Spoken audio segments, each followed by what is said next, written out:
अगर मैं तुमसे कहूं कि तुम्हारे शरीर के पास 7 ताले के नीचे वह क्षमता छुपी हुई है जिससे वह किसी क्षतिग्रस्त अंग को फिर से बना सकता है, या यहां तक कि किसी खोए हुए अंग को भी उसी तरह से पुनर्जीवित कर सकता है जैसे एक सलामेंडर करती है, तो तुम क्या सोचोगे? मुझे पता है, या मैं कल्पना कर सकता हूं कि अभी तुम्हें यह सब विज्ञान कथा जैसा लग रहा होगा, लेकिन टफ्ट्स विश्वविद्यालय की प्रयोगशालाओं में जीव विज्ञानी माइकल लेविन पहले ही यह कर चुके हैं कि वयस्क मेंढकों जो स्वाभाविक रूप से पुनर्जीवित नहीं हो सकते ने फिर से पूरी तरह से कार्यशील टांगें विकसित कर लीं, उनकी हड्डियों, नसों और मांसपेशियों के साथ। सबसे अविश्वसनीय बात यह है कि उन्होंने एक भी जीन को छुए बिना यह सब कर दिखाया है। हम पिछले 7 दशकों से एक वैज्ञानिक तानाशाही के अधीन जी रहे हैं जो हमें बताती है कि हम अपने डीएनए के गुलाम हैं। आपसे कहा गया है कि अगर आपका आनुवंशिक कोड चिह्नित है तो वापसी का कोई रास्ता नहीं है, और अगर अगर आपके कोड में लिखा है कैंसर तो आपको कैंसर होगा, और अगर लिखा है डायबिटीज तो आपको डायबिटीज होगी। आपको ये बेच दिया गया है कि डीएनए ही मुख्य खाका है, आपकी कैथेड्रल का वास्तुकार है, और ये बात पूरी तरह से झूठ है। आज मैं आपको साबित करूंगा कि डीएनए केवल सामग्री की एक सूची है। ये ईंटों की तरह है, लेकिन जैसा कि आप अच्छी तरह जानते हैं, ईंटों को नहीं पता कि उन्हें एक गोथिक मेहराब बनाना है या पत्थर की जमीन। और इसके लिए एक सॉफ्टवेयर चाहिए, एक ऑर्केस्ट्रा का निर्देशक जो रासायनिक नहीं है बल्कि विद्युत है। और अगर आपका शरीर ठीक नहीं होता, अगर बीमारी बनी रहती है, तो इसका कारण ये नहीं है कि आपके जीन टूटे हुए हैं, नहीं। ये इसलिए है क्योंकि जीवन का सॉफ्टवेयर, उसने अपना वोल्टेज खो दिया है और नक्शा बस धुंधला हो गया है। तैयार हो जाओ, क्योंकि आज तुम अपनी खुद की बायोलॉजी को हैक करना सीखोगे ताकि वास्तुकार को फिर से दृष्टि मिल सके और वह दोबारा काम कर सके। सॉफ्टवेयर प्रोग्रामिंग की दुनिया में जाने से पहले हमें यह समझना आवश्यक होगा कि वास्तव में आप और मैं किस चीज से बने हैं। आइए सबसे बुनियादी चीज से शुरू करते हैं, वही जो आपको स्कूल में सिखाई गई थी, लेकिन जिसे किसी ने भी आपकी सेहत से जोड़ने की हिम्मत नहीं की, और इसीलिए किसी ने भी आपको यह नहीं बताया कि इसका आपकी जिंदगी के लिए असल मतलब क्या है।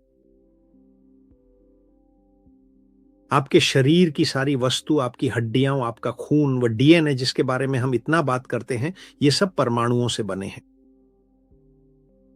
और एक परमाणु, जैसा कि आप अच्छी तरह जानते हैं, ये 3 हिस्सों से बना होता है: प्रोटॉन, न्यूट्रॉन और केंद्र या इलेक्ट्रॉन।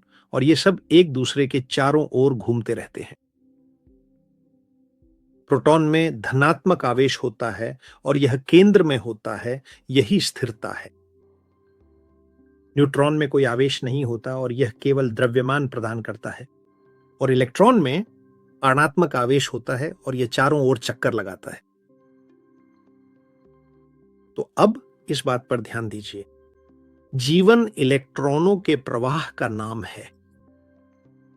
और जब मैं तुमसे उन लगभग -90 मिलीवोल्ट्स की सेलुलर वोल्टेज की बात करता हूं, तो असल में मैं तुम्हें यह बता रहा हूं कि तुम्हारी कोशिकाएं लगभग कितने इलेक्ट्रॉन अपने पास रख सकती हैं अगर तुम इलेक्ट्रॉन खो देते हो। धन्यवाद। इलेक्ट्रॉन खोने से तुम अपनी चार्ज खो देते हो, और अगर चार्ज खो गई तो परमाणु अस्थिर हो जाता है और तुम्हारे शरीर की रसायन प्रक्रिया गड़बड़ाने लगती है। जैसे एक भव्य कैथेड्रल, यानी तुम्हारा यह शरीर अब धीरे धीरे गिरने लगता है। इसीलिए मैंने H2O की बड़ी झूठ वाली पानी के वीडियो में तुमसे बार बार कहा था कि तुम्हारा शरीर एक बैटरी है, और आज हम देखेंगे कि उस ऊर्जा का इस्तेमाल कौन करता है ताकि तुम्हें वह रूप मिल सके जो तुम्हारे पास है।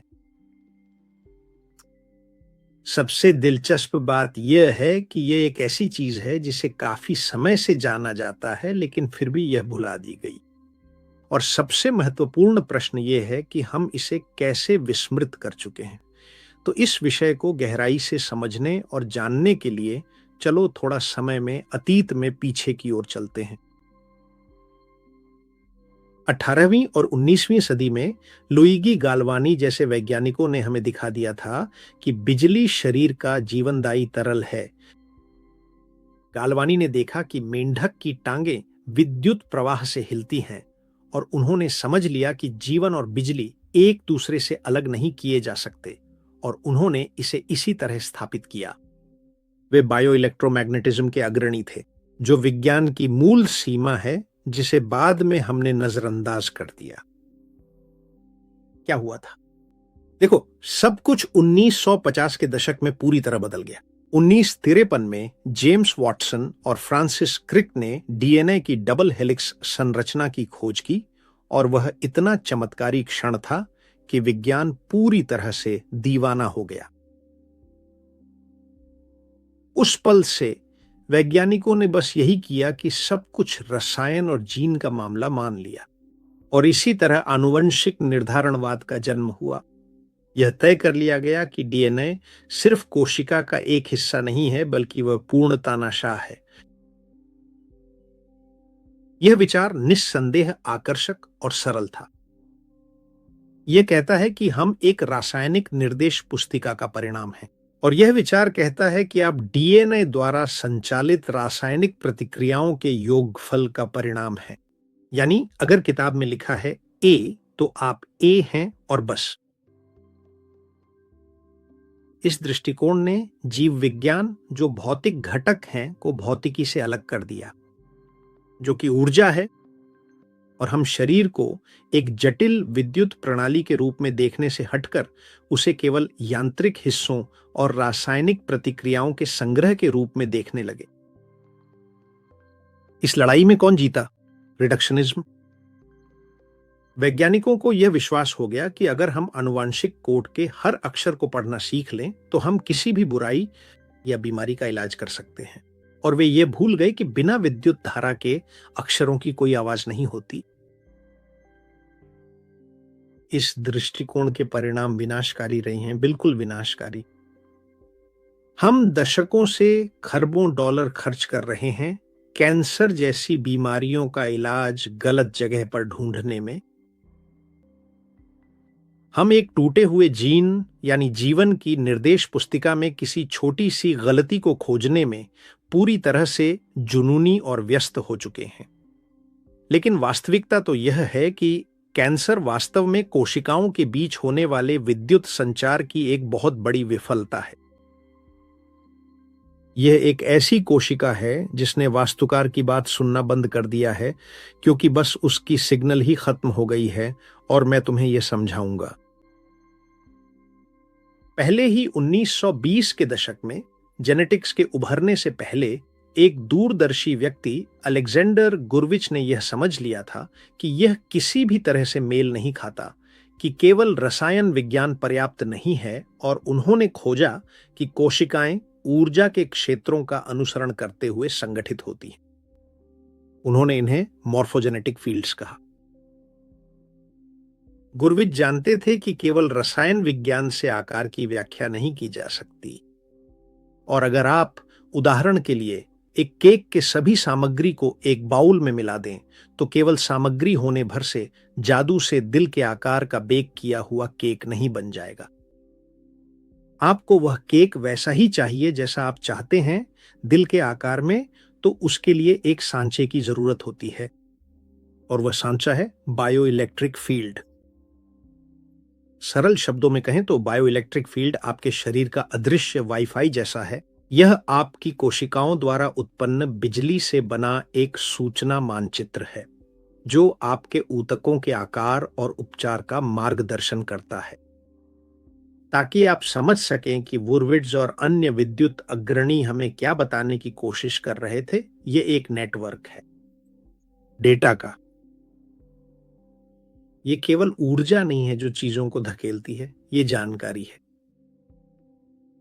जहां आपके घर की तारें बिजली ले जाती हैं ताकि बल्ब जल सके, वहीं बायो इलेक्ट्रिक फील्ड निर्देश ले जाता है। यह वाकई अद्भुत है, ताकि कोशिकाएं यह जान सकें कि वे कहां हैं, और सिर्फ इतना ही नहीं बल्कि उन्हें क्या करना है। और यह सब झिल्ली में उत्पन्न होता है। हर कोशिका एक छोटी बैटरी है और जब वे अपने अंदर और बाहर के बीच एक विभवांतर यानी वोल्टेज बनाए रखती हैं, जिसे झिल्ली वोल्टेज कहा जाता है, तो कोशिकाएं अपने चारों ओर एक बल क्षेत्र बनाती हैं जो उनके पड़ोसियों को प्रभावित करता है। यह शरीर का जीपीएस जैसा है और यह क्षेत्र एक स्टेम सेल को आमंत्रित करता है और उसे बताता है कि क्या उसे हड्डी का हिस्सा बनना है या त्वचा का हिस्सा बनना है। यह वह नक्शा है जो पदार्थ को बताता है कि तुम्हें यहां जाना है और वहां नहीं जाना है। बायोइलेक्ट्रिक क्षेत्र वह विद्युत बुद्धिमत्ता है जो तुम्हारी कोशिकाओं को बताती है कि उन्हें कैसे व्यवस्थित होना है ताकि तुम्हारा आकार इंसान जैसा हो और बिना आकार की कोई द्रव्यमान न बने। मुझे बताओ, कहो कि तुम हैरान हो क्योंकि यह वाकई हैरान करने वाला है, लेकिन तैयार हो जाओ क्योंकि आगे और भी बहुत कुछ आने वाला है। लेकिन फिलहाल मैं रुकना चाहता हूं ताकि जो कुछ मैंने अभी तुम्हें बताया है उसे तुम पूरी तरह समझ सको। मैं ऑर्केस्ट्रा की उपमा दूंगा, लेकिन उसी ऐतिहासिक संदर्भ के साथ जो हमने अभी देखा है। कल्पना करो एक शानदार सिम्फनी ऑर्केस्ट्रा की। डीएनए वे संगीतकार और उनके वाद्य यंत्र हैं जिनके पास संगीत बजाने की भौतिक क्षमता होती है। डीएनए में कोलेजन, इंसुलिन या हड्डी बनाने की जानकारी होती है, लेकिन बिना संगीतकारों के संगीत नहीं होता और इसलिए डीएनए बुनियादी है, लेकिन वह मुखिया नहीं है, जैसा कि हमें बताया गया था। संगीत की स्कोर शीट्स यानी पार्टिटुरास रसायन विज्ञान है। ये वे निर्देश हैं कि किस समय संगीतकार को कौन सा सुर बजाना है। लेकिन यहां सवाल आता है, कौन तय करता है गति, तीव्रता, और कौन ये सुनिश्चित करता है कि एक ऑर्केस्ट्रा के 100 संगीतकार एक इकाई की तरह बजे? बहुत आसान, वह है ऑर्केस्ट्रा का निर्देशक। निर्देशक कोई वाद्य यंत्र नहीं बजाता, वह कोई जीन नहीं है, लेकिन फिर भी उसकी छड़ी के बिना संगीतकार केवल शोर ही करेंगे। तो वह ऑर्केस्ट्रा का निर्देशक वोल्टेज है, झिल्ली की क्षमता, जिसे वीएमईएम के नाम से जाना जाता है। जीवन का सॉफ्टवेयर दरअसल वही विद्युत क्षेत्र है जिसके बारे में मैंने बताया कि वह कोशिकाओं को घेरता है, और वास्तव में यह एक सूचना का नक्शा है जो डीएनए को बताता है, अब तुम कोलेजन के संगीतकार जोर से बजाओ क्योंकि हमें यह घाव भरना है। अगर वोल्टेज गिरकर -40 मिलीवोल्ट या -30 मिलीवोल्ट हो जाता है तो निर्देशक अपनी संगीत पत्रिका देखना बंद कर देता है, लय खो देता है, और संगीतकार, जो कि जीन है, बस अपने अपने हिसाब से बजाने लगते हैं। और यही है अराजकता, यही है पुरानी बीमारी। ऐसा ना हो, इसके लिए हमें वोल्टेज बनाए रखना जरूरी है। और यहीं पर नमक और खनिजों की आपूर्ति यानी इलेक्ट्रोलाइट्स का महत्व समझ में आता है, पानी के माध्यम से और साथ ही साथ ग्राउंडिंग यानी पृथ्वी से जुड़ाव के जरिए भी, ताकि उन अतिरिक्त प्रोटॉनों को मुक्त किया जा सके जिनके बारे में मैंने तुम्हें पिछले वीडियो में बताया था। ये सिर्फ भलाई के सुझाव नहीं हैं, बल्कि तुम्हारे ऑर्केस्ट्रा निर्देशक के लिए विद्युत संरचना का बुनियादी रखरखाव है। लेकिन हमें यहीं नहीं रुकना चाहिए।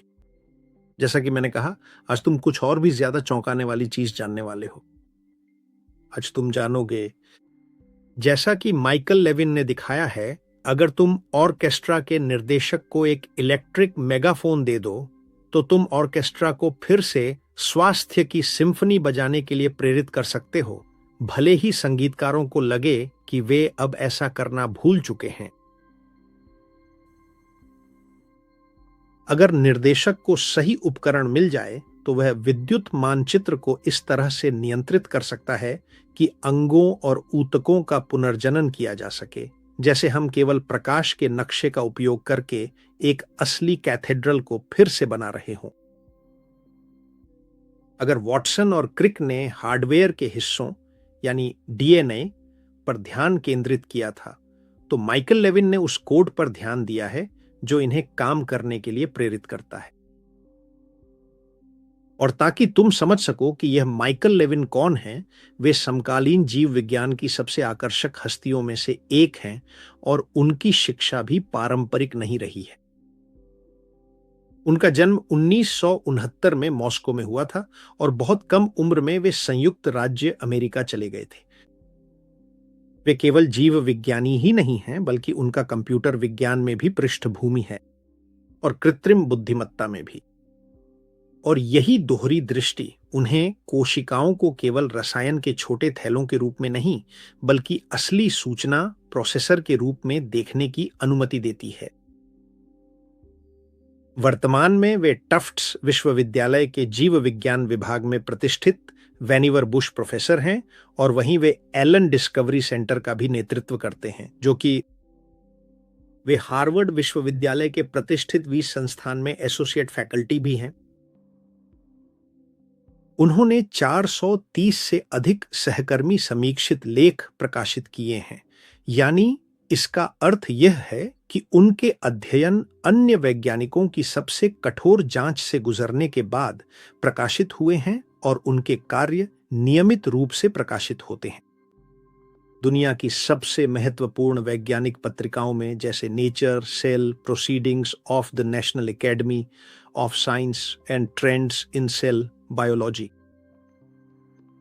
माइकल कोई सिद्धांत गढ़ने वाले व्यक्ति नहीं हैं और न ही वे ऐसे व्यक्ति हैं जिन्हें जानकारी न हो।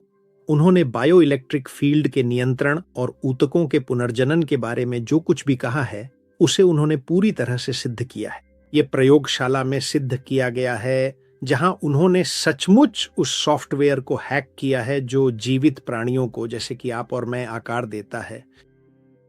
और उदाहरण के तौर पर भ्रूण विकास में बाएं दाएं विषमता पर उनके काम को हाल ही में नेचर पत्रिका ने पिछले सदी के विकासात्मक जीव विज्ञान में एक मील का पत्थर बताया है।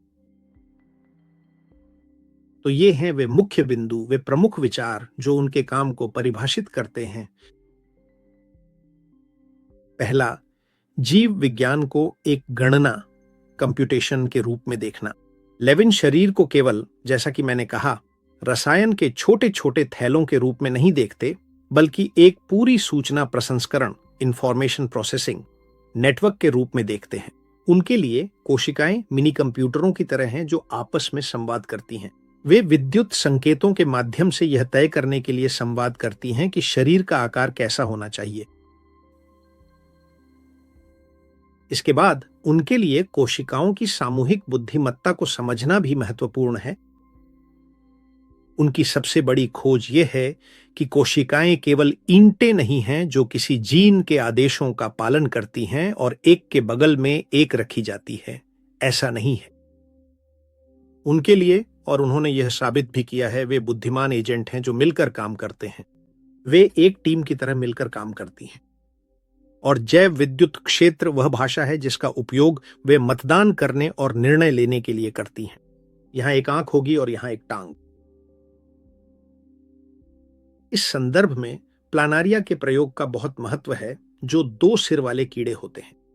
ये उनकी सबसे दृश्य उपलब्धि है। लेविन ने यह साबित किया कि एक सपाट कीड़े के विद्युत क्षेत्र को बदलकर वह वहां दूसरी सिर उगा सकता था जहां पूंछ होनी चाहिए थी। और सबसे आकर्षक बात यह है कि उसने डीएनए को छुआ भी नहीं।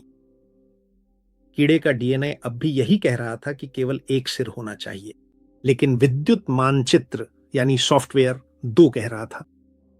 और शरीर ने मानचित्र का पालन किया तो सिर दिखाई दिए।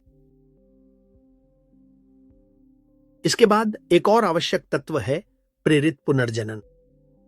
उन्होंने यह हासिल किया है कि जिन मेंढकों की एक टांग नहीं थी, वे पूरी तरह से अपनी टांग को पुनः उत्पन्न कर लें, सिर्फ एक पैच लगाकर, जो कोशिकाओं के आयनों में हेरफेर करता है। यह उन्हें पुनर्निर्माण का निर्देश देता है। और इसमें, धन्यवाद, आपकी मुख्य सोच क्या है?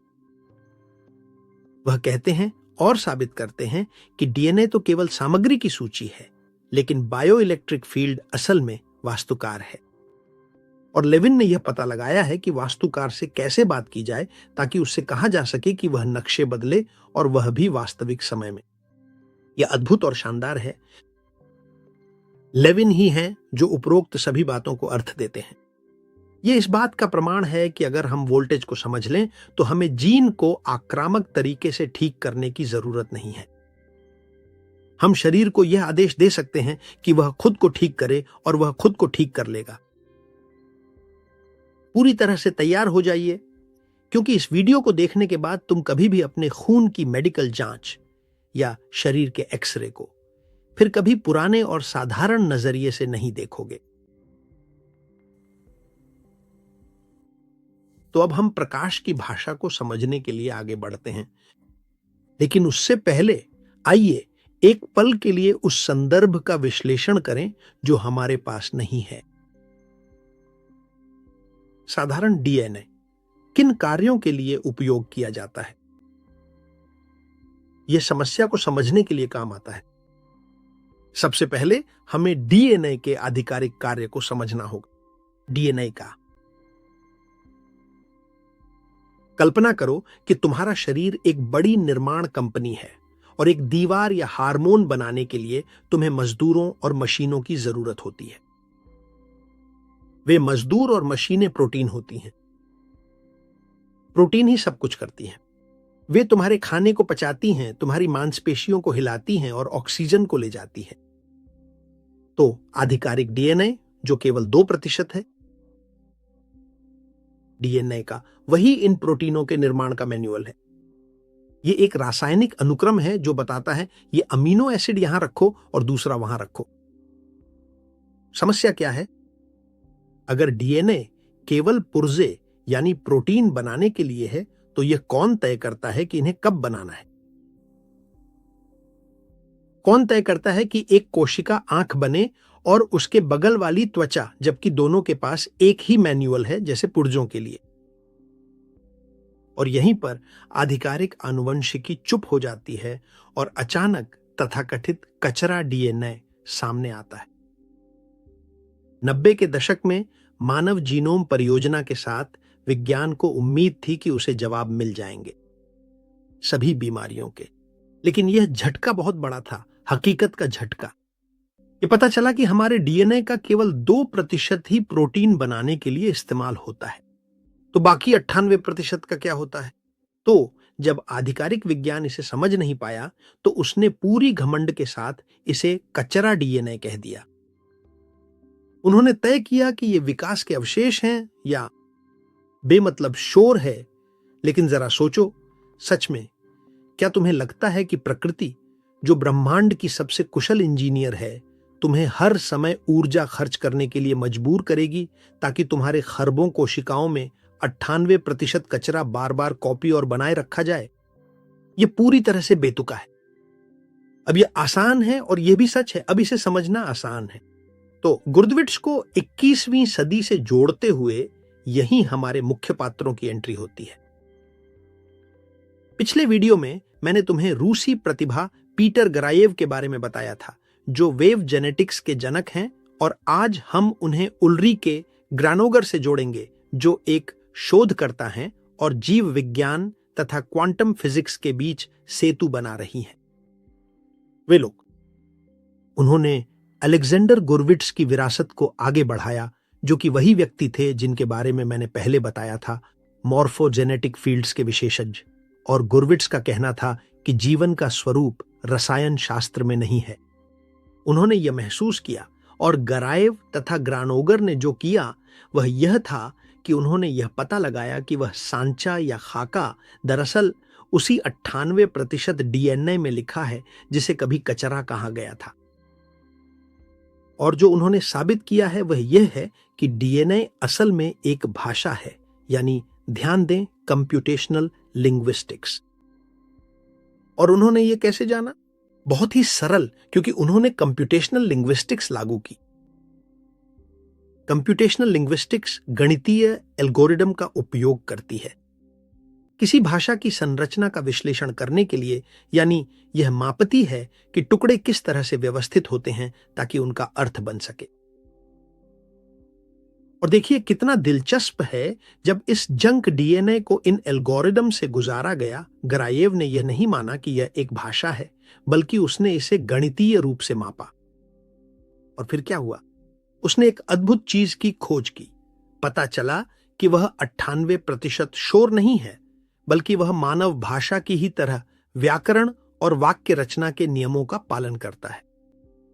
यह कोई रसोई की रेसिपी नहीं है, यह एक साहित्यिक पाठ है। यानी डीएनए वास्तव में एक संचार कोड है जो केवल टुकड़े ही नहीं बल्कि प्रबंधन के आदेश भी रखता है। यह ऑपरेटिंग सिस्टम है जो तय करता है कि प्रोटीन के मैनुअल के कौन से पन्ने खुलेंगे और कौन से बंद रहेंगे। और यह पाठ रासायनिक संपर्क से नहीं बल्कि तरंगों, फ्रीक्वेंसी से पढ़ा जाता है।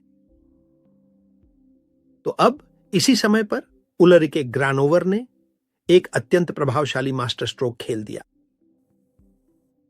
वह बताती हैं कि डीएनए वास्तव में एक लिक्विड क्रिस्टल है। और आप कहेंगे कि ऐसे एक लिक्विड क्रिस्टल है। असल में यह पदार्थ की एक अवस्था है, बिल्कुल वैसे ही जैसे आपके मोबाइल की स्क्रीन में होती है, जो एक तरल की तरह बहती है लेकिन एक क्रिस्टल की तरह पूरी तरह से व्यवस्थित रहती है।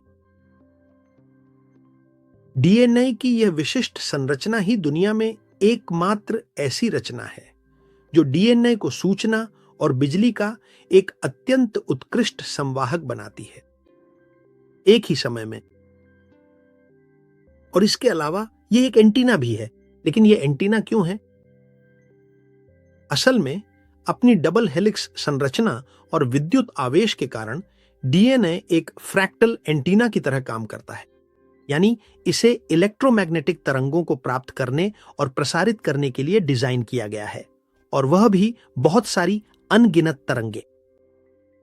जब डीएनए यानी एंटीना ऊर्जा प्राप्त करता है तो कुछ जादुई होता है। यह एक जैविक लेजर में बदल जाता है। और यहां आप मुझसे यह भी पूछेंगे कि जैविक लेजर क्या है?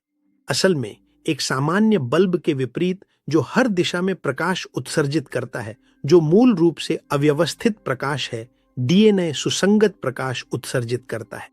यानी सभी फोटॉन एक साथ कंपन करते हैं, जिससे जानकारी को लंबी दूरी तक बिना किसी हानि के स्थानांतरित और परिवहन किया जा सकता है। और बायोफोटॉन क्या है?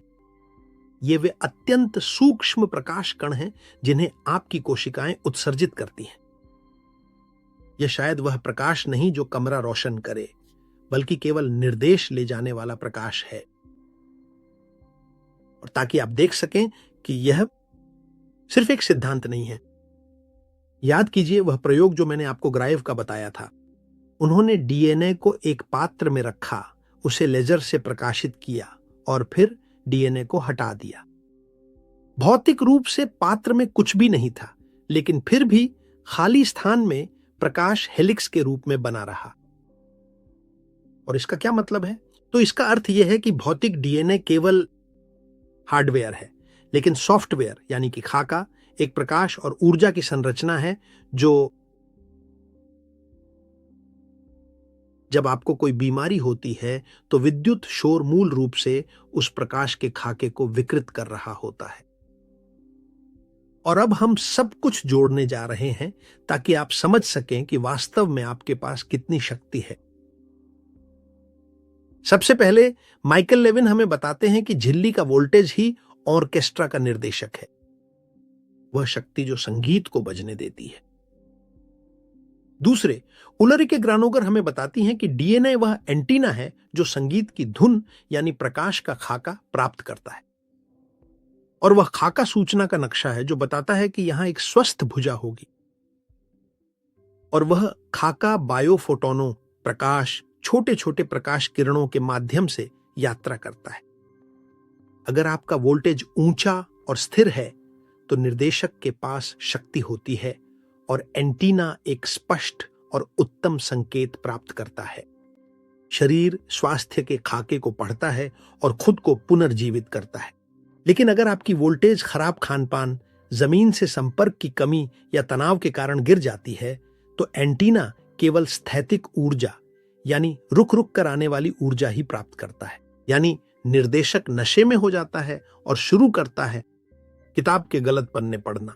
और ठीक उसी स्थान पर, उसी पल के दौरान वह पुरानी बीमारी अचानक से फिर से प्रकट हो जाती है।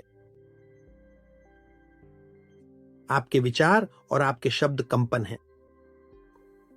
चूंकि डीएनए एक भाषाई एंटीना है, यह सचमुच आपकी उत्सर्जित की गई तरंगों को सुन सकता है और उन पर प्रतिक्रिया कर सकता है, और यह बदल सकता है कि कौन सी प्रोटीनें बनती हैं और शरीर के कौन से हिस्से ठीक होते हैं। और यहां सवाल आता है, आपके शब्द और आपके विचार एंटीना को कैसे प्रभावित करते हैं? तो ठीक है, मैं कल्पना कर सकता हूं कि आप क्या सोच रहे हैं। आप कहेंगे, जोश मारिया, यह सब बहुत काव्यात्मक लगता है, लेकिन एक शब्द कैसे डीएनए की एक भौतिक अणु को बदल सकता है? इसका जवाब जादू नहीं है, इसे अनुनाद, रेजोनेंस कहते हैं। और एक भौतिक पुल है जिसे सोलिटॉन कहा जाता है। ताकि कोई शब्द या विचार डीएनए तक पहुंच सके, उसे निस्संदेह एक वाहन की आवश्यकता होती है, और भौतिकी में उस वाहन को सोलिटॉन कहा जाता है। सोलिटॉन क्या है? यह एक ध्वनि या ऊर्जा की एक ऐसी तरंग है जो इतनी स्थिर होती है कि वह आपके शरीर के पानी में लंबी दूरी तक बिना विकृत हुए और बिना जानकारी खोए यात्रा कर सकती। आप कल्पना कीजिए एक परिपूर्ण लहर की, जो पूरे महासागर को पार कर जाए बिना टूटे। तो जब आप बोलते हैं तो आप एक आवृत्ति उत्सर्जित करते हैं। मैं अभी एक आवृत्ति उत्सर्जित कर रहा हूं, और जब आप सोचते हैं तो आपके मस्तिष्क में एक विद्युत पैटर्न उत्पन्न होता है, और ये कंपन सोलिटॉन बनाते हैं जो आपके शरीर के संरचित जल में यात्रा करते हैं और डीएनए तक पहुंचते हैं। और चूंकि डीएनए एक तरल क्रिस्टल है, यह इन तरंगों या सोलिटॉन पर प्रतिक्रिया करता है और सहानुभूति में कंपन करता है। अगर जो आवृत्ति डीएनए तक पहुंचती है वह शांति की है, तो डीएनए खुल जाता है और स्वास्थ्य के मैनुअल का एक हिस्सा पढ़ा जा सकता है। अगर वह तनाव या डर की है, तो डीएनए सिकुड़ जाता है और मौन हो जाता है। और पीटर गराएव ने इसे वैज्ञानिक तरीके से सिद्ध किया। उन्होंने पौधों के उन बीजों को, जिन्हें रेडियोधर्मिता से क्षतिग्रस्त किया गया था, दो अलग अलग प्रकार के संकेतों के संपर्क में रखा। एक संकेत, धन्यवाद, जिसमें यादृच्छिक और निरर्थक शोर थे, और दूसरी ओर एक संकेत जो मानव भाषा के पैटर्न के साथ मॉड्यूलेट किया गया था, यानी अर्थपूर्ण शब्द और व्याकरण। परिणाम चौंकाने वाला था। जो बीज शोर के संपर्क में आए वे मर गए, लेकिन जो बीज शब्दों यानी भाषाई संरचना के संपर्क में आए वे अपने स्वयं के डीएनए की मरम्मत करने में सक्षम हुए और अंकुरित हो गए। डीएनए ने सुना, उसने भाषा की संरचना को एक नक्शे की तरह इस्तेमाल किया और खुद को फिर से बनाया। मैं हमेशा कहता हूं, हमारा शरीर एक अद्भुत चीज है, और यही हम माइकल लेविन के वोल्टेज से जुड़ते हैं। तुम्हारे विचार हवा में उड़ने वाली चीजें नहीं हैं। हर विचार तुम्हारे मस्तिष्क की रसायन प्रक्रिया में बदलाव लाता है, जो तुम्हारी झिल्ली के वोल्टेज को बदल देता है। कृतज्ञता का एक विचार ओपीएडी वोल्टेज को बढ़ाता है और जैव विद्युत क्षेत्र को स्थिर करता है। और जब वोल्टेज ऊंचा होता है तो तुम्हारी डीएनए एंटीना पूरी तरह से स्वास्थ्य के नक्शे को प्राप्त करने के लिए सटीक रूप से ट्यून हो जाती है। लेकिन डर या लगातार गुस्से का एक विचार तुम्हारे परमाणु के चारों ओर घूमने वाले इलेक्ट्रॉनों को निचोड़ देता है। याद रखो, और तुम्हारा वोल्टेज -30 मिलीवोल्ट तक पहुंच सकता है। और उस स्थिति में एंटीना स्थैतिकता प्राप्त करना शुरू कर देती है, यानी डीएनए का पाठ प्रोटीन के लिए अपठनीय हो जाता है और शरीर गलतियां बनाना शुरू कर देता है। बीमारी। अब जो कुछ मैं तुम्हें बता रहा हूं, उसके साथ तुम पूरी तस्वीर की कल्पना करना शुरू कर सकते हो, और तुम अपनी आनुवंशिक विरासत के शिकार नहीं हो। असल में तुम एक जैविक ऑपरेटिंग सिस्टम के उपयोगकर्ता हो, अविश्वसनीय रूप से उन्नत। तुम्हारे विचार और तुम्हारे शब्द वे कमांड हैं जो तुम कीबोर्ड पर लिखते हो, वे फ्रीक्वेंसी या सॉलिटॉन है। तुम्हारा वोल्टेज वह महत्वपूर्ण बिजली है जो तुम्हारे कंप्यूटर को सक्रिय बनाए रखती है। तुम्हारा डीएनए वह एंटीना और हार्ड डिस्क है जो उन कमांड्स को प्रोसेस करता है ताकि निर्माण हो सके। तुम्हारी भौतिक वास्तविकता। अगर तुम अपनी सेहत बदलना चाहते हो तो जीन मिटाने की कोशिश करना बेकार है। जो तुम्हें करना है वह बस सिग्नल को साफ करना है, वोल्टेज बढ़ाना है और सही शब्दों और फ्रीक्वेंसी को प्रसारित करना शुरू करना है ताकि वास्तुकार फिर से कैथेड्रल की मूल योजना को पढ़ सके। आखिरकार सब कुछ तो आसान समाधान ही है। मैंने अभी अभी तुम्हें यह बताया है। डीएनए ही वह पाठ है, वह सामग्री की सूची है। लेकिन मैं चाहूंगा और मैं कोशिश करूंगा कि तुम इसे एक ऐसी उपमा के साथ देख सको जिसे तुम पहली बार में ही समझ जाओ। तुम कल्पना करो कि तुम्हारे पास एक अत्याधुनिक कंप्यूटर है। उसमें केस का धातु, तांबे के तार, सिलिकॉन के चिप्स होते हैं और यही हार्डवेयर है। चाहे वह कितना भी शक्तिशाली क्यों ना हो, अगर उसमें ऑपरेटिंग सिस्टम नहीं है तो वह कंप्यूटर असल में सिर्फ एक महंगा पेपरवेट है। ताकि स्क्रीन जल सके और उस पर कोई छवि दिखाई दे, सूक्ष्म चीजें होती हैं जिन्हें गैप जंक्शंस कहा जाता है। तुम कल्पना करो कि हर कोशिका एक कॉलोनी में एक घर की तरह है और गैप तुम्हें सॉफ्टवेयर की जरूरत है। तो ठीक है, तुम्हारे शरीर में डीएनए हार्डवेयर है। ये वे हिस्से हैं, भौतिक घटक, वह सब कुछ जो मैंने अभी तुम्हें बताया। और बायो इलेक्ट्रिसिटी सॉफ्टवेयर है। यह वह प्रोग्राम है जो कोशिकाओं को बताता है तुम एक हाथ बनो या तुम उस जिगर को ठीक करो। यहीं पर वह आते हैं जिन्हें मैं अपनी नजर में सबसे बड़ा वैज्ञानिक मानता हूं, हमारे युग के सबसे महत्वपूर्ण वैज्ञानिक माइकल लेविन। उन्होंने जो किया है वह यह साबित करना है कि कोशिकाएं केवल रसायन के थैले नहीं हैं जो आपस में टकराते रहते हैं। और मैं तुम्हें यह बार बार इसलिए कहता हूं क्योंकि बहुत लंबे समय तक यही धारणा बनी रही है। उनका कहना है कि ये कोशिकाएं बुद्धिमान एजेंट हैं जो आपके शरीर के अंदर एक इलेक्ट्रिक वाईफाई नेटवर्क के जरिए आपस में संवाद करती हैं।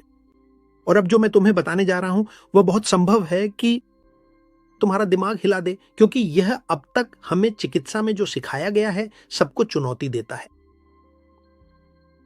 लेविन कुछ कीड़ों के साथ काम करते हैं जिन्हें प्लानारिया कहा जाता है। ये पुनर्जनन के महान उस्ताद हैं। अगर आप एक प्लानारिया को बीच से काट दें तो सिर अपनी पूंछ को और पूंछ अपना सिर फिर से बना लेती है। यहीं तक आधिकारिक जीव विज्ञान कहेगा ठीक है, यह सामान्य है, यह उनके जीन में है, प्लानारिया के जीन में। लेकिन लेविन ने एक हैकर की तरह एक चाल चली। उसने एक प्लानारिया ली, उसे काटा और जब वह पुनर्जनन कर रही थी तब उसने उसके जीन को नहीं छुआ। उसने न तो जेनेटिक इंजीनियरिंग का इस्तेमाल किया और न ही उसके डीएनए को बदला। उसने बस घाव के क्षेत्र में आयनों के प्रवाह यानी विद्युत आवेश को बदल दिया। और ऐसा करने के लिए उसने इस्तेमाल किया कुछ दवाएं जो मूल रूप से विद्युत चैनलों को खोलती या बंद करती हैं। और ये दवाएं कोई जटिल नहीं है, ये तो फार्मेसी में मिल जाती हैं। परिणाम क्या था? कीड़ा दो सिरों वाला बन गया, हर छोर पर एक सिर।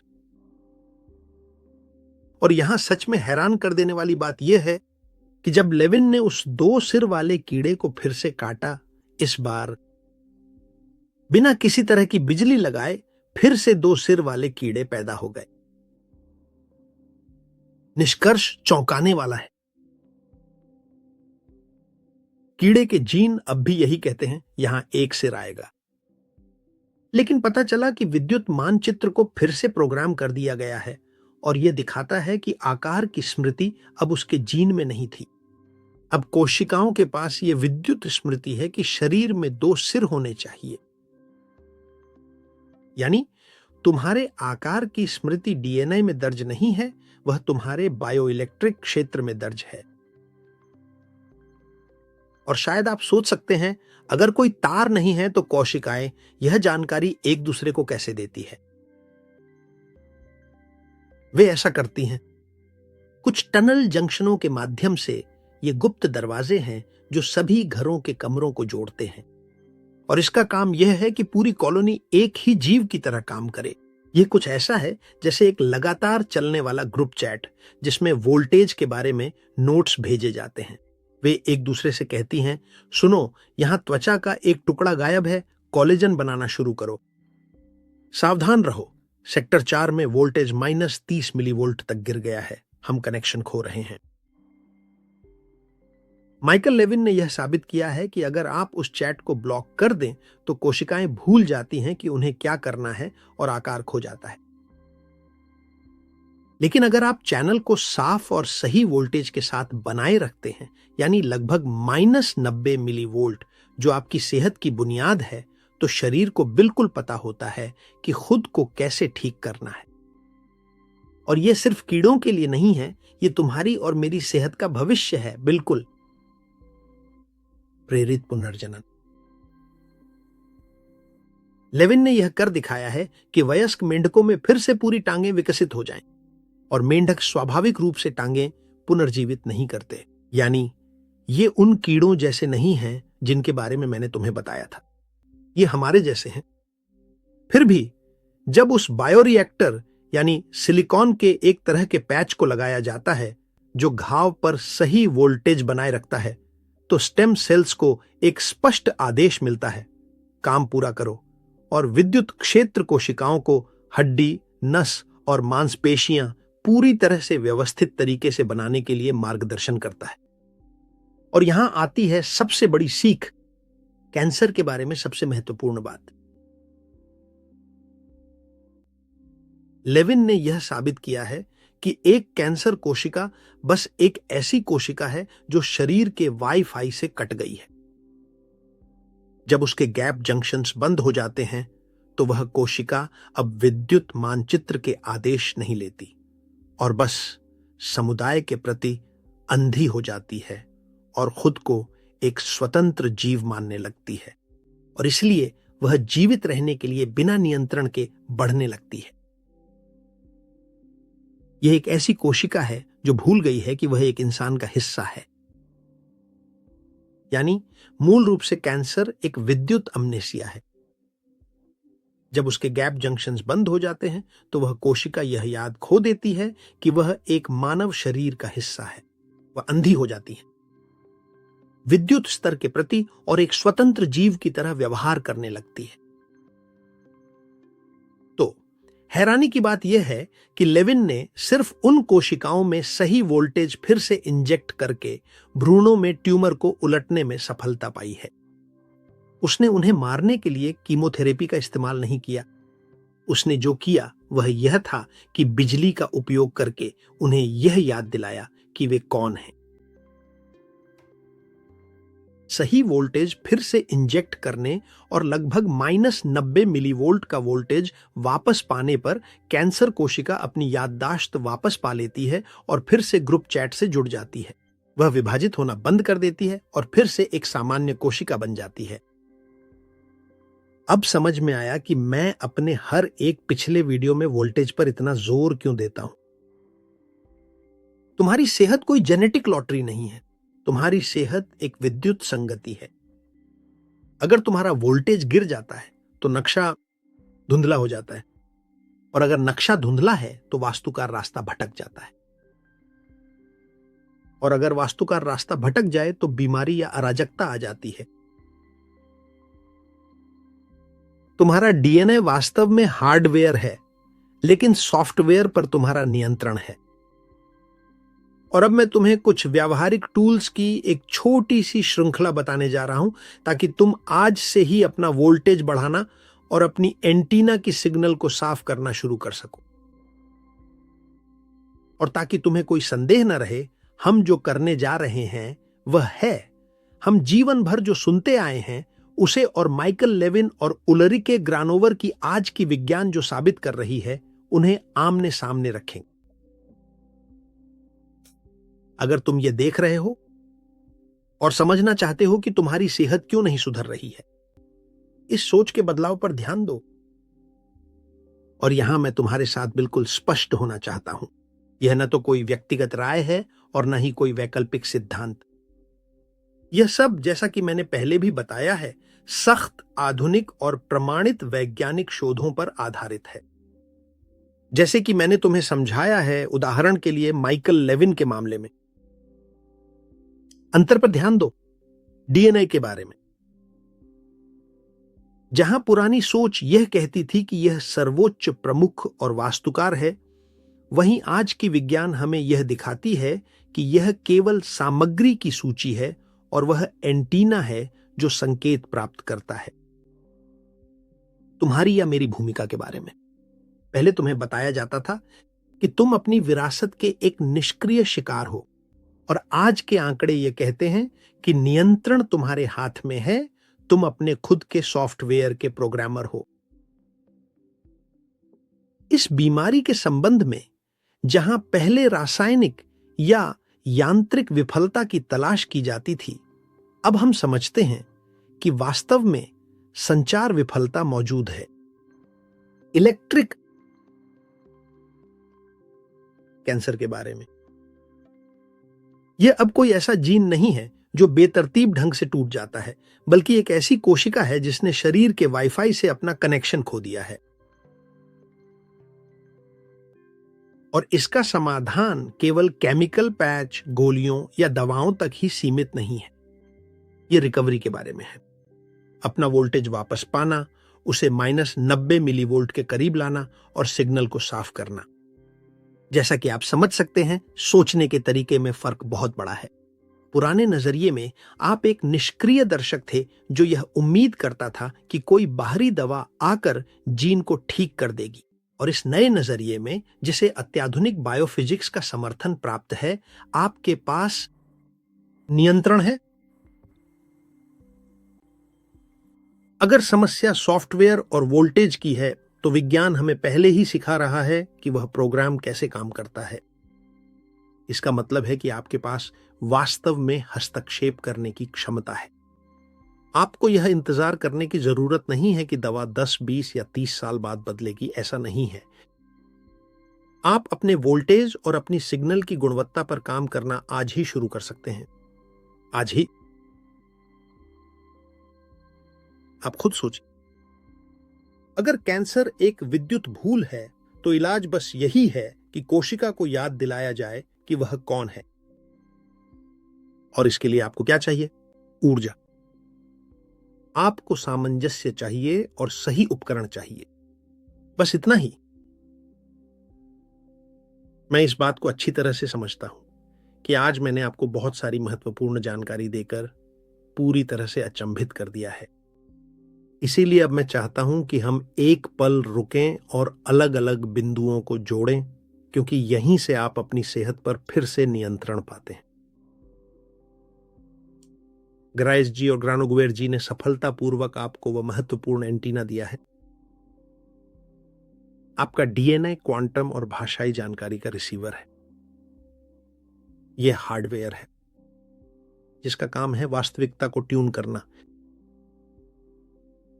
माइकल लेविन, जो उन्होंने किया है वह आपको दिखाना है। सॉफ्टवेयर यानी बायो इलेक्ट्रिसिटी, यह वह प्रोग्राम है जो तय करता है कि ये पदार्थ एक स्वस्थ अंग बनेंगे या एक ट्यूमर। आप समझ रहे हो मैंने पिछले वीडियो में तुम्हें इतना जोर क्यों दिया था? पानी खनिजों के साथ और इलेक्ट्रॉनों के साथ। सिर्फ साधारण पोषण की बात नहीं करनी चाहिए, बल्कि बायोसाइबरनेटिक्स की बात करनी चाहिए। तुम्हारा यह शरीर वास्तव में एक अत्यंत अविश्वसनीय और अद्भुत जटिल जैविक इंजीनियरिंग और तकनीक है। और अगर तुम्हारी कोशिकाओं का पानी संरचित नहीं है, तो ग्राइव की एंटीना में इंटरफेरेंस आएगी। अगर तुम्हारे सोडियम और पोटेशियम के स्तर भी असंतुलित हैं और तुम लगभग -90 मिलीवोल्ट्स तक नहीं पहुंचते, तो लेविन का वाईफाई सिग्नल नहीं देगा। और जब सिग्नल नहीं होता, तो आर्किटेक्ट नक्शा नहीं पढ़ सकता। अक्सर हम सोचते हैं कि उपचार कोई रहस्यमय चीज है या यह किस्मत पर निर्भर करता है, लेकिन ये अनुभवी वैज्ञानिक हमें निरंतर यही समझाने का प्रयास कर रहे हैं कि पुनर्जनन वास्तव में एक पूरी तरह से जटिल और उन्नत तकनीकी प्रक्रिया है। तुम्हारा शरीर अच्छी तरह जानता है कि एक गुर्दा कैसे बनाना है या बिना कोई निशान छोड़े हड्डी को कैसे जोड़ना है। उसने ये एक बार पहले ही किया है, जब तुम अपनी मां के गर्भ में थे। नक्शा अब भी वही है, वह अब भी उसके पास है। वह उस विद्युत क्षेत्र में सुरक्षित है जो तुम्हारी सभी कोशिकाओं को घेरता है। यह मूल निर्देश पुस्तिका का हिस्सा है। और समस्या यह है कि हम इलेक्ट्रॉनों के एक रेगिस्तान में रहते हैं। हम चारों ओर विद्युत चुंबकीय शोर से घिरे हुए हैं और हमारे अंदर की रसायन प्रक्रिया भी है, इतनी अम्लीय कि नक्शा धुंधला हो जाता है। अपनी सेहत वापस पाना बीमारी से लड़ना नहीं है, यह बहुत अधिक सरल है। यह सफाई करना है, संकेत को साफ करना, ताकि जीवन का सॉफ्टवेयर फिर से सही ढंग से चल सके। और मैं दोहराता हूं, यह सब विज्ञान है। तो फिर हम अपने ऑपरेटिंग सिस्टम को हैक करना कैसे शुरू करें? आज ही, क्योंकि आप हमेशा कहते हैं कि और अधिक स्पष्ट होना चाहिए, तो चलिए ऐसा ही करते हैं। तुम्हें किसी प्रयोगशाला की जरूरत नहीं है, तुम्हें बस इन 4 स्तंभों में निरंतरता चाहिए, जो मैं अब तुम्हें बताने जा रहा हूं। ध्यान से नोट करो, क्योंकि यहां जो मैं तुम्हें बताने जा रहा हूं, उसमें लेविन और गरायेव का विज्ञान तुम्हारी रोजमर्रा की दिनचर्या बन जाता है। पहला, इलेक्ट्रॉनों की आपूर्ति, यानी अपनी बैटरी को चार्ज करना। अगर तुम्हारी बैटरी चार्ज नहीं होती, उसमें चार्ज नहीं है, तो जीवन नहीं है। और तुम्हारी प्राथमिकता इलेक्ट्रॉनों को वापस पाना और अतिरिक्त प्रोटॉनों को बाहर निकालना है, जो तुम्हारे शरीर में सूजन पैदा करते हैं। और इसके लिए दूसरा, ग्राउंडिंग, यानी धरती से संपर्क। घास पर नंगे पांव चलो, रेत या गीली मिट्टी पर चलो, कम से कम अगर कर सको तो रोज 20 या 30 मिनट। यह कोई फैशन नहीं है, यह एक भौतिक विद्युत डिस्चार्ज है। जो तुम कर रहे हो वह है अपने सिस्टम को अनंत बैटरी से जोड़ना, जो कि धरती है, ताकि अपने वोल्टेज को स्थिर कर सको, मेम्ब्रेन को लगभग -90 मिलीवोल्ट तक। तीसरा, सूर्य का प्रकाश। सुबह की रोशनी में जाओ, बिना सनग्लासेस और बिना किसी फिल्टर या क्रीम के। सूरज के फोटोन तुम्हारी माइटोकॉन्ड्रिया के लिए असली ऊर्जा विनिमय की मुद्रा है। तुम्हारा डीएनए एक फ्रैक्टल एंटीना है, जिसे ट्रांसमिट करने के लिए एक लिक्विड क्रिस्टल की जरूरत होती है। और अगर तुम्हारी कोशिकाओं का पानी मृत है, तो सिग्नल नहीं पहुंचेगा। इसलिए अपने पानी की संरचना बनाओ। धन्यवाद। अपने पानी की, अगर संभव हो तो सीधे नल का पानी न पिएं। इसे पीने से पहले हिलाएं, उसमें एक भंवर बनाएं या कुछ मिनट के लिए कांच की बोतल में धूप में रख दें। यह तब है जब आप आइसोटोनिक पानी नहीं ले सकते। पांचवां, कोशिकीय हाइड्रेशन। अपने पानी में एक चुटकी अच्छी गुणवत्ता वाली समुद्री नमक या हिमालयन नमक डालें। मैं सेल्टिक या ब्रेटन नमक का उपयोग करता हूं। याद रखें कि विद्युत चालकता इस बात पर निर्भर करती है कि पानी में ऐसे खनिज हों जो संकेत को ले जा सके। यही चीज चालकता को बढ़ावा देती है। बिना नमक के पानी असल में एक इंसुलेटर है, लेकिन नमक के साथ यह एक बेहतरीन कंडक्टर बन जाता है।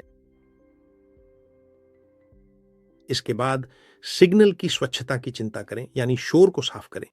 हम हर तरफ से ऐसी तरंगों से घिरे हुए हैं जो हमारे बायोइलेक्ट्रिक क्षेत्र को गंदा करती हैं। और हमारे पास है, हमें उस आंतरिक वाईफाई को, जिसके बारे में मैंने तुम्हें बताया है, बाहरी शोर से बचाना है। रात में अच्छी तरह से डिस्कनेक्ट करने की कोशिश करो। अगर तुम्हारा राउटर बिस्तर के पास है, तो रात में उसे बंद कर दो और मोबाइल को कमरे के बाहर रखो या फ्लाइट मोड पर डाल दो। तुम्हारे बायोइलेक्ट्रिक क्षेत्र को ऑटो रिपेयर प्रोग्राम बिना किसी हस्तक्षेप के चलाने के लिए रात की शांति की जरूरत होती है। इसके बाद सॉलिटॉन के भाषा की बात आती है।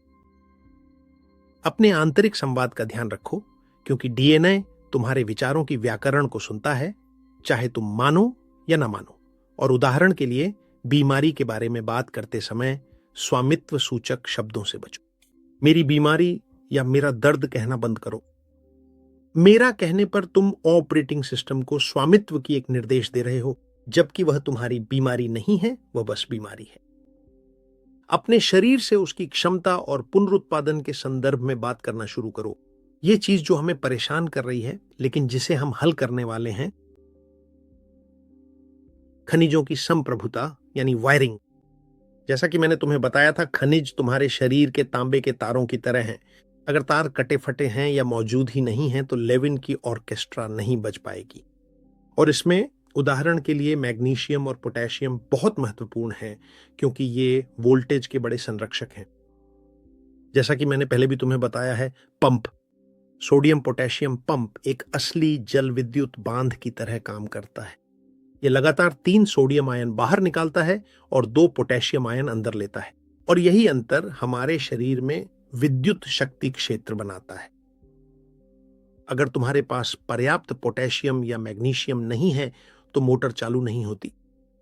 वह बड़ा बांध टूट जाता है, वोल्टेज गिर जाता है और कोशिका अपनी पहचान खो देती है। और ठीक उसी समय अचानक कोई गंभीर बीमारी आ जाती है। सुनिश्चित करें कि आप इन खनिजों से भरपूर खाद्य पदार्थों का सेवन करें या आवश्यकता हो तो सप्लीमेंट लें, क्योंकि यही वे तत्व हैं जो सोडियम पोटेशियम पंप को चालू रखते हैं, ताकि हर कोशिका अपनी विद्युत आवेश को बनाए रख सके। याद रखें कि मैग्नीशियम बहुत जरूरी है, क्योंकि सोडियम पोटेशियम पंप को ऊर्जा यानी एटीपी की जरूरत होती है, जिसके बारे में मैंने आपको बताया है, ताकि वह काम कर सके। और एटीपी केवल तभी जैविक रूप से सक्रिय होता है जब वह मैग्नीशियम आयन से जुड़ा हो। इसके बिना बैटरी चार्ज नहीं होती। मैं आपको कुछ खाद्य पदार्थों के उदाहरण देता हूं। कद्दू के बीज, ये मैग्नीशियम की रानी है। इनका एक छोटा सा मुट्ठी भर आपकी कोशिकाओं के लिए जबरदस्त ऊर्जा प्रदान करता है। पालक और हरी पत्तेदार सब्जियां, क्लोरोफिल अणु के बिल्कुल मध्य भाग में मैग्नीशियम तत्व विद्यमान रहता है। यह वास्तव में पौधों के जीवनदायी रक्त के समान ही महत्वपूर्ण है, और जितना अधिक हरी होगी पत्ती, उतना ही अधिक वोल्टेज वह प्रदान करेगी। स्वादिष्ट बादाम और पौष्टिक काजू, इनमें स्वस्थ वसा होती है जो खनिजों से भरपूर होती है, जो कि चालक है। यह आपको चौंका देगा। डार्क चॉकलेट, लेकिन कम से कम 85% कोको के साथ। यह मैग्नीशियम और एंटीऑक्सीडेंट्स प्रदान करने का एक स्वादिष्ट तरीका है, जो आपकी कोशिका झिल्ली की रक्षा करते हैं। दूसरी ओर पोटेशियम वह आयन है जिसे कोशिका के अंदर होना चाहिए, ताकि लगभग -90 मिलीवोल्ट का वह ग्रेडियंट बना रहे। हम ऐसे समाज में रहते हैं जो बहुत अधिक सोडियम यानी परिष्कृत टेबल सॉल्ट और बहुत कम पोटेशियम का सेवन करता है, और इससे वोल्टेज कम हो जाता है। एवोकाडो में केले की तुलना में कहीं अधिक पोटेशियम होता है, और साथ ही ये ऐसी वसा प्रदान करता है जो एंटीना के इंसुलेटर यानी झिल्ली की मरम्मत करती है। शकरकंद या आलू उबला हुआ और ठंडा किया हुआ, जैसे कि शानदार रूसी सलाद, यह पोटेशियम और रेजिस्टेंट स्टार्च का एक उत्कृष्ट स्रोत है, जो आपकी बैक्टीरिया के लिए भी है, जो इसके अलावा बिजली भी उत्पन्न करते हैं। केला क्लासिक, जो इलेक्ट्रोलाइट्स की त्वरित पुनः पूर्ति के लिए आदर्श है। नारियल पानी वास्तव में एक पौधों का प्लाज्मा है, जो पोटेशियम से भरपूर होता है और आपके डीएनए की एंटीना को हाइड्रेट करने के लिए एकदम सही है। दालें, मसूर, चने, ये खनिजों के स्तंभ हैं जो दीर्घकालिक कंडक्टिविटी और नकारात्मक भाग को बनाए रखने के लिए जरूरी हैं। कोशिश करें कि आप शून्य अल्ट्रा प्रोसेस्ड खाद्य पदार्थों का सेवन करें, क्योंकि चीनी और औद्योगिक रसायन एक असली रासायनिक शोर की तरह काम करते हैं, जो आपकी गैप जंक्शंस को ब्लॉक कर देते हैं। यानी ये वे संचार सुरंगें हैं जो कोशिकाओं के बीच होती हैं, जो ग्रुप चैट की बुनियाद हैं। अगर आप चाहते हैं कि आपकी कोशिकाएं आपस में बात करें, तो आपको इन सुरंगों को साफ रखना होगा। लगभग 1 सदी से उन्होंने हमें यह विश्वास दिलाया कि हम टूटी फूटी जैविक मशीनें हैं और हम आनुवंशिक संयोग के भरोसे हैं। उन्होंने हमारी संप्रभुता छीन ली और हमें आदतन ग्राहक बना दिया। लेकिन लेविन, गारायेव और ग्रानोगुएर के विज्ञान ने हमें हमारे शरीर रूपी गिरजाघर की कुंजी वापस दे दी है। आप कोई बीमारी नहीं है, आप बिल्कुल भी नहीं है, आप कोई आनुवंशिक कोड नहीं है। अचल, आप एक अद्भुत क्वांटम और विद्युत सूचना प्रणाली हैं, जो हर सेकंड खुद को फिर से लिखने में सक्षम है। अगली बार जब कोई आपसे कहे कि आपकी बीमारी आनुवंशिक है तो शालीनता से पेश आएं और मुस्कुराएं। अब आप जानते हैं कि जीन केवल मूलभूत तत्व है, लेकिन आपके पास ग्रासियस है, आर्किटेक्ट का नियंत्रण, सॉफ्टवेयर और वोल्टेज। स्वास्थ्य कोई ऐसी चीज नहीं है जो आपको अपने आप मिल जाती है, यह ऐसी चीज है जिसके साथ आपको तालमेल बिठाना पड़ता है। आज ही उस वोल्टेज को बढ़ाना शुरू करें, अपनी सिग्नल को शुद्ध करें और अपनी संप्रभुता वापस पाएं, क्योंकि वास्तुकार आपकी आज्ञाओं का इंतजार कर रहा है ताकि वह लौट सके आपके स्वास्थ्य की सिम्फनी का निर्माण करने के लिए। आज हम बहुत दूर तक गए हैं।